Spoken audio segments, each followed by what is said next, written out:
But in the text or the story, we see that like God promised her a child, a son to be exact. So that speaks to like God can do anything, even when like they tell us it's not possible. Yeah. Yeah. And then the second point was You gotta talk up a little bit. I got the mic on, and the second point was patience and patience. trust. Because like they have all of these things being told to them. You know, have a child, a son. Good cover. They can't cut his hair. And then I think Manoah's concern is, well, ask him how do we take care of him, how do we raise him. And the angel of the Lord tells them, just your wife has to do what I commanded her, which are several things. And so that speaks to like, can we listen and trust and believe when it calls us to?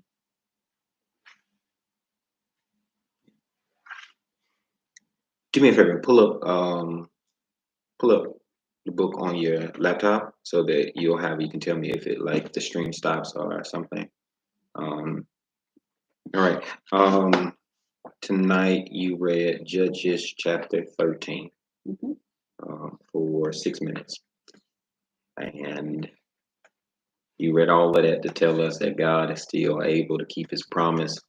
That nothing that He says to you, promises for you, would go undone or unkept. He's the one person who actually does what He says He's gonna do, especially when it comes to people concerning Him like you. You get me? Because the promise over you is that God would see you to an expected end. And Samson was somebody who was stronger than um, what they thought he'd be, right? Because he was born in an unlikely place. Right? He was born from a womb that was incapable. That's what the standard of status for his life was that she wouldn't be able. You know, because he was. The volume's still good. She was told by somebody that she couldn't have him. You ever been in that place? Yeah. Somebody tell you what you cannot do based off of what like you're born into. Like their family. If your mom or whatever before she had you was told that she couldn't conceive, and it's something in your genes that like it's inherited. You know what I mean? Yeah. Right? It's hardly ever just you who is somebody who would be, I guess in the main case, impotent, but couldn't what was the word for it? Barren. Barren. Yeah. Right. The fact that it's inherited means that it's not just you. You hear me? Which means you being here is already God being faithful because it's inherited, but you're here. Yeah. See, that's the sign that you ought to speak over yourself. Avery, I wasn't supposed to be here. I ain't even supposed to come. I wasn't even supposed to be born. But the sign that I can get through it, the sign that I can go on, the sign that I don't give up, is that I'm here. Yes, it's not always about what you accomplish or how far or what you do. It's just I'm glad that I'm in the room. I'm here. And Samson's mom was like, what you said? They said that she was barren, wasn't supposed to have a baby. I can't hear you. Childless. Mm-hmm. I may have to reread that because I'm a little lost. There was a lot. I normally, read shorter scriptures. Let's see. tell me again what you got out of it. Maybe able to So I got out of it. It kind of reminded me of like Mary being pregnant with Jesus. Why In would a you say way. read that one? Cause like we've done it. I be looking for stuff different. Cause I'm looking like things we haven't done. So that's was my purpose of choosing that. But what I gathered from it was, like layman terms, as they would say. That's the right word. Mm-hmm. What I took away from it was couple. They're trying to, or maybe they want a child, but they're told they can't have one. Yeah. Maybe like they're at the point of like wanting. And so the angel of the Lord appears to them, but like it sounds too good to be true because she's barren. Like he's been told she's barren and like she can't have a child. So it's almost like too good to be true when the angel of the Lord appears. But like Manoah didn't believe it. He's like, well, if that was the angel of the Lord, ask him to come again. Yeah. And she's outside. And he said she was outside. And he shows up and she screams, he's here. The angel of the Lord. Mm-hmm. Wait. They tell her she can't have a baby. Yeah. Right? That's what you, and then the angel shows up and she goes screaming, he's here. Yeah. Break that down for me.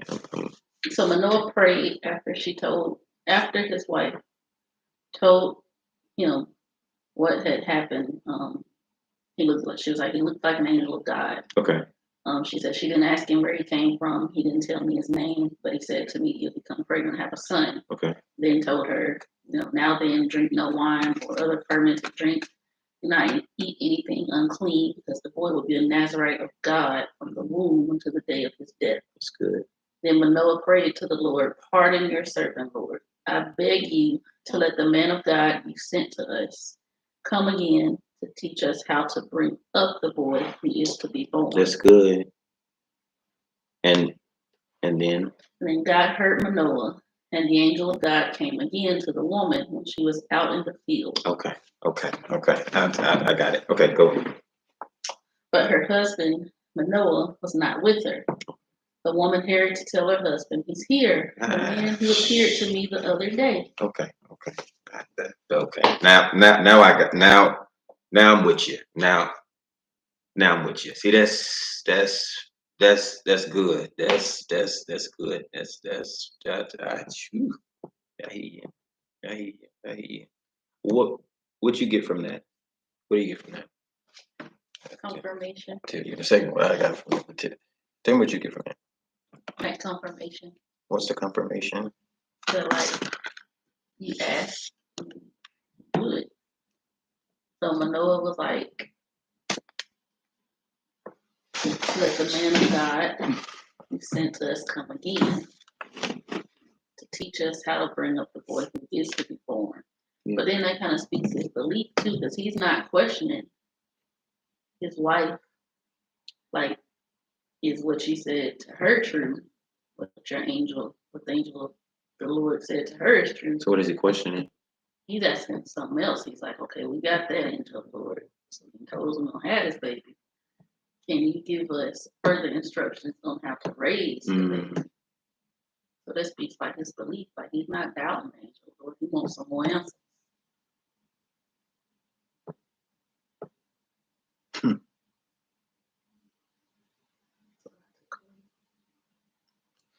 Why is that important? Usually, like we stop at the beginning. Well, like number one, like we can't get over the angel of the Lord, so we don't like dig deeper for more answers, or like seek his knowledge. Like we get stuck past the part of like, is this true? Is this really gonna happen? Like we can't get past believing.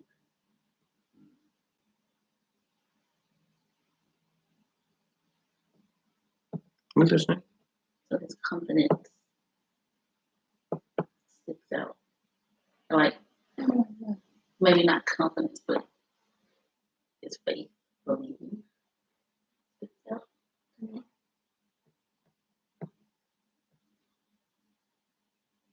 Yeah, I'm saying. How? Come on, talk to me. How do I not? Like, because it's. You read it, right? And you're telling me what you read, but make it relatable, right? How do I take strength from that? How do I grow from that? How do I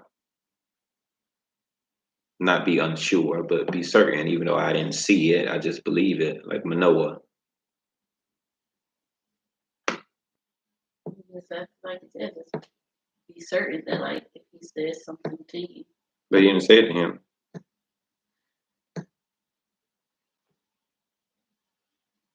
be certain of, like I said, would speak to your surroundings, like There we go. the people that would be connected to you, and like how strong their belief. Yeah. It speaks to the faith of the people around you, not their faith, your faith in them, if they're lying or they're telling the truth to you.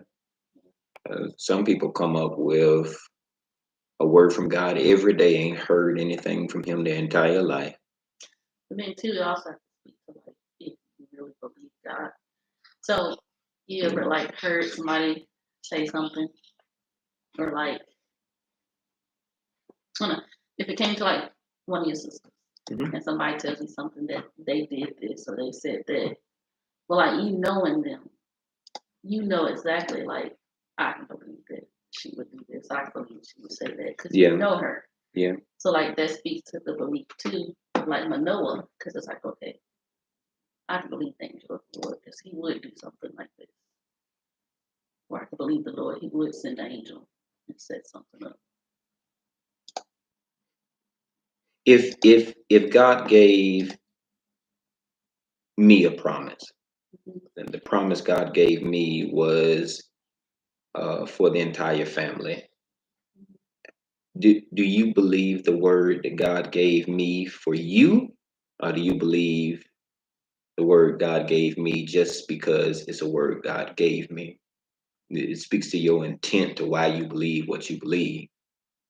Now Manoah is wanting a son, right? A son is your inheritance. It's what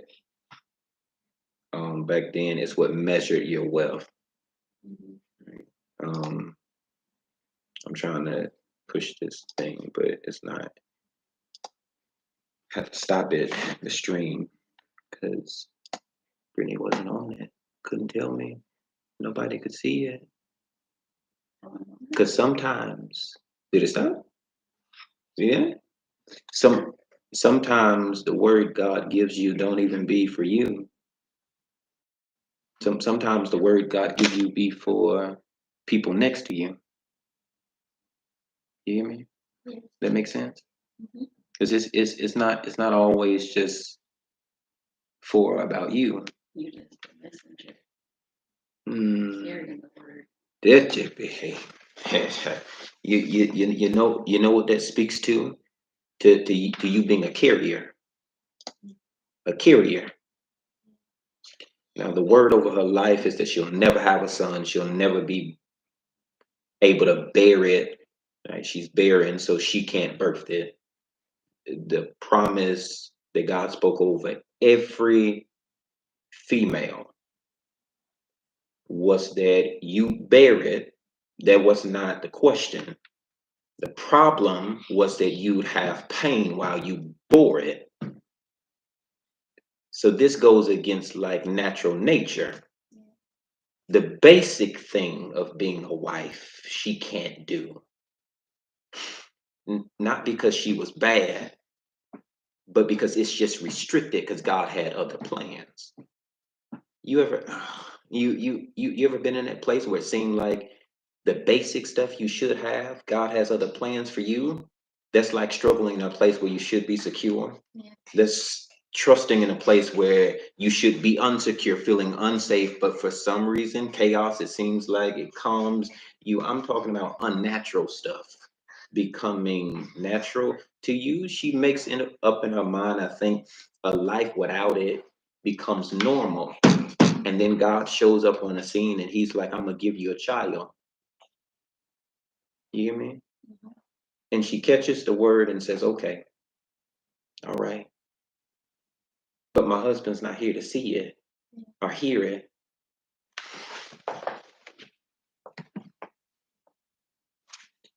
My husband's not here, so he didn't hear it. And I don't really need you to come back and confirm it for him to hear it. What did she say? So I want you to come back and just tell us how to raise it. And that speaks to your union to your partner. And what's your focus? Proving your point, or God leading us in the right direction? Which one are you more concerned with? Wanting to be right, or God point us in the right direction?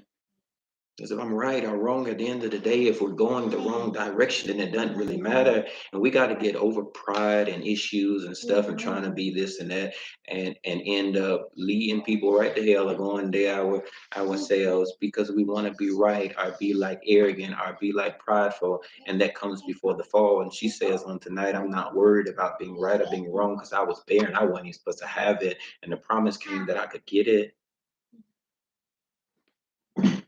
Ooh, ooh, ooh. And if your child is your inheritance,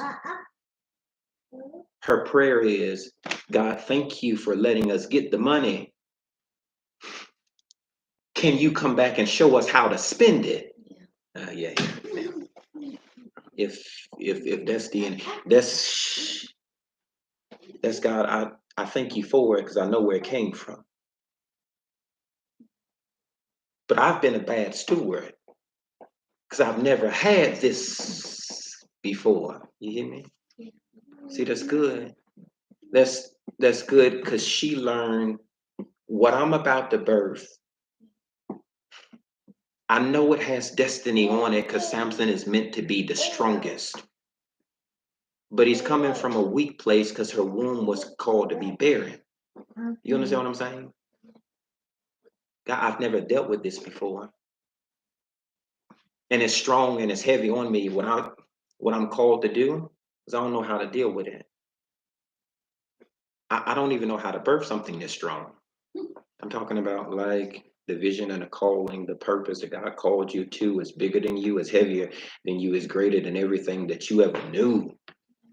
And you have to dedicate this stuff back to God. God, here's my company. God, here's my business. Here's my assignment. Here's my classwork. Here's my school. Here's my family. God, here's what I'm called to do. And help me. And she goes back and she prays, God, when you come again, don't just like come with the word. I've already heard the word. Show us how to raise it. Show us what to do with it.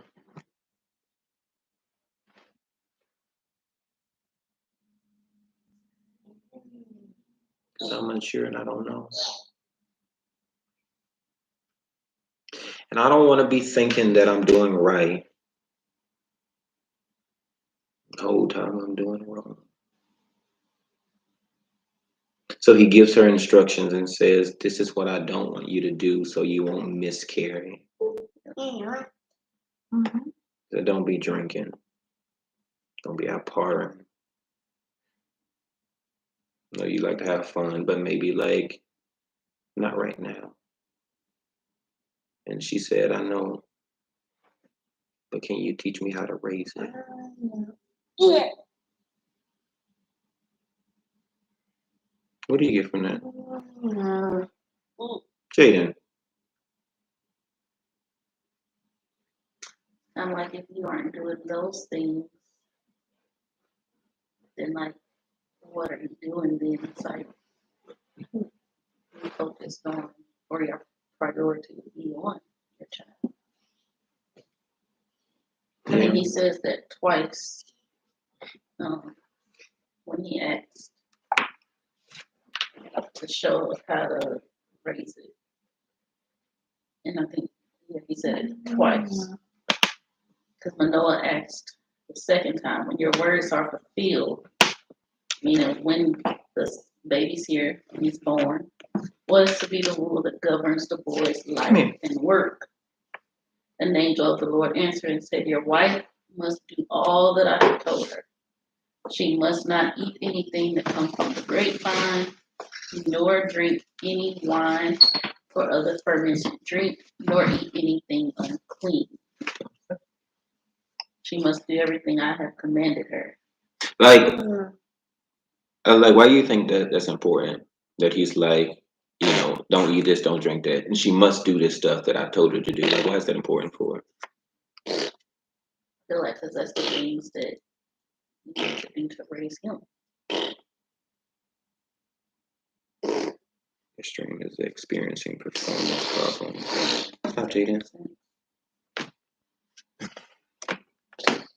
What do you think?